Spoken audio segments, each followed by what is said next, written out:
Grand central station पे एक रात उतरा था मैं, तन सूट स्ट्रॉ हैट लगाए न जाने कहाँ भटका था मैं। 2 लेवल तो दुनिया जानती है, तीसरा सिर्फ दिल ने जाना। वहाँ गैस लाइट झिलमिलाए 1894 का जमाना। गेल्सबर्ग के घर थे फायर फ्लाइज की मस्ती से भरे। वहाँ न बॉम्ब न डर, सिर्फ सुकून भरी रात थी रे। टिकट के लिए पैसा निकाला, क्लर्क ने ताना मारा, भाई ये नोट तो भविष्य के है, जेल जाना है क्या यारा। भाग आया मैं वापिस लेके 3rd लेवल की फिकर। सैम का खत कहता है, चार्ली तू भी आ जा इधर।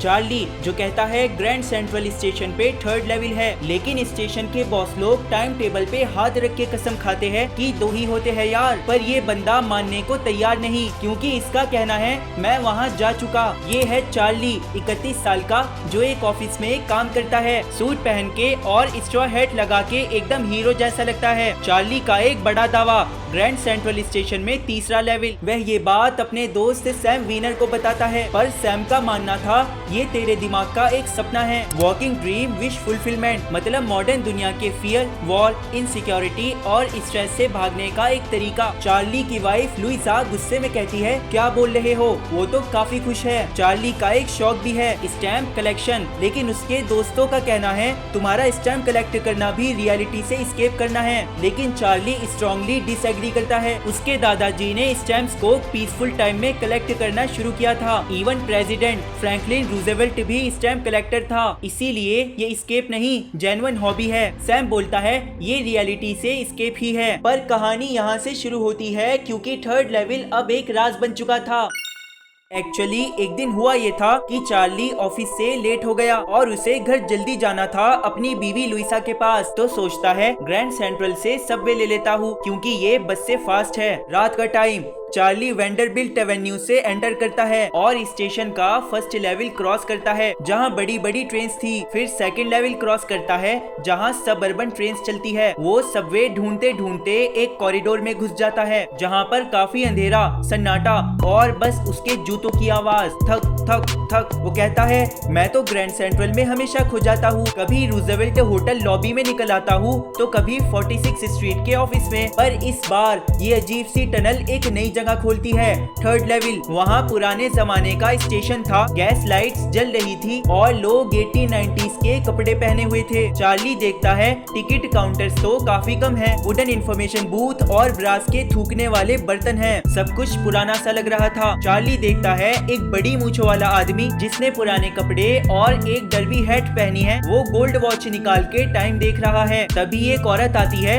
जिसने लंबी ड्रेस, हाई बटन शूज और लेग ऑफ मटन स्लीव्स पहने हैं। चार्ली को एक छोटी सी ट्रेन भी दिखती है, फनल वाली, बिल्कुल पुराने फिल्मों जैसी। वो एक न्यूज बॉय के पास गया और अखबार में झांका, दिखा था द वर्ल्ड 11 जून 1894। अब कोई डाउट नहीं, चार्ली 1894 में पहुंच चुका था। चार्ली के लिए गेल्सबर्ग तो ड्रीम टाउन जैसा था। वो टिकट खरीदने जाता है गेल्सबर्ग के लिए, पर जब पैसे देने लगा तो क्लर्क ने बोला ये नकली नोट है, तुम जेल जा सकते हो। डर के मारे चार्ली भाग आया वापिस अपने टाइम में। चार्ली को 3rd लेवल इतना पसंद आया कि अगले दिन लंच टाइम पर वो बैंक जाता है और $300 के बदले ओल्ड स्टाइल करेंसी खरीदता है प्रीमियम पर। लुइसा को बताया आओ 3rd लेवल चले। वो घबराई और बोली ये क्या पागलपन है, मुझे तुम्हारी फिक्र हो रही है। चार्ली कहता है वहाँ सुकून है, बड़े घर, हरियाली, शाम को सिगार, पंखे वाला वरांदा, जुगनू चमकते हैं और अंडा 13 सेंट का। पर जब दोनों ग्रैंड सेंट्रल वापिस जाते हैं तो वो कॉरिडोर या 3rd लेवल नहीं मिलता। लुइसा कहती है बस भी करो,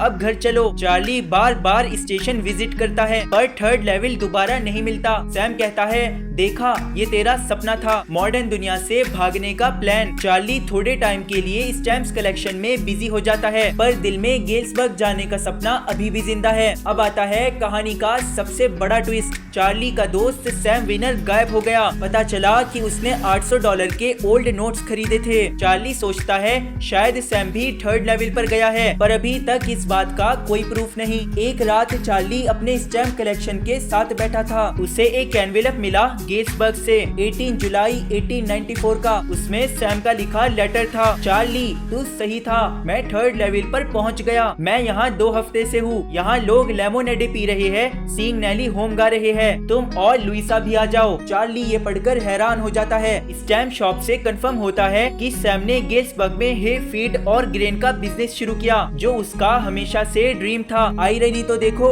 जो साइकाइट्रिस्ट बोला था स्केप इमेजिनेशन है, वही सबसे पहले स्केप कर गया। अब चार्ली और लुइसा हर वीकेंड 3rd लेवल ढूंढते हैं, क्योंकि सैम ने तो अब प्रूफ भी दे दिया। थीम क्लियर है यार, हमारा दिल और दिमाग कैसे एक खूबसूरत पास्ट में खोना चाहता है। हर इंसान मॉडर्न जिंदगी की टेंशन से पुराने और शांत से जमाने में वापस जाना चाहता है। आओ मिलो चार्ली से, 31 साल का नौजवान जो स्टैम्प जमा करता है और 9 to 5 ऑफिस लाइफ से बहुत बोर हो चुका है। मॉडर्न दुनिया की टेंशन उसे पसंद नहीं, इसीलिए वो 3rd लेवल को 1894 का टाइम मशीन मान लेता है। आओ मिलो सैम से, चार्ली का साइकाइट्रिस्ट और भाई जैसा दोस्त। शुरू में प्रैक्टिकल लगता है, मॉडर्न लाइफ का फैन, पर वो भी 3rd लेवल के ख्वाब में खो जाता है। अब मिलो लुइसा से, चार्ली की प्रैक्टिकल बीवी। शुरू में उसे 3rd लेवल एक पागलपन लगता है, पर ये हस्बैंड के लिए काफी सपोर्टिव थी। इवन सैम के गायब होने पर भी एक्साइटेड थी। कहती है चलो मैं भी 3rd लेवल ढूंढूंगी। ये लो चैप्टर की समरी, या फिर जिसे तुम नोट्स भी कह सकते हो। कैसा भी क्वेश्चन होगा, आंसर इसी में छुपा होगा। दोस्तों तुम ही बताओ, 3rd लेवल सच था या दिमाग का खेल? भाई मुझे तो सच लगता है।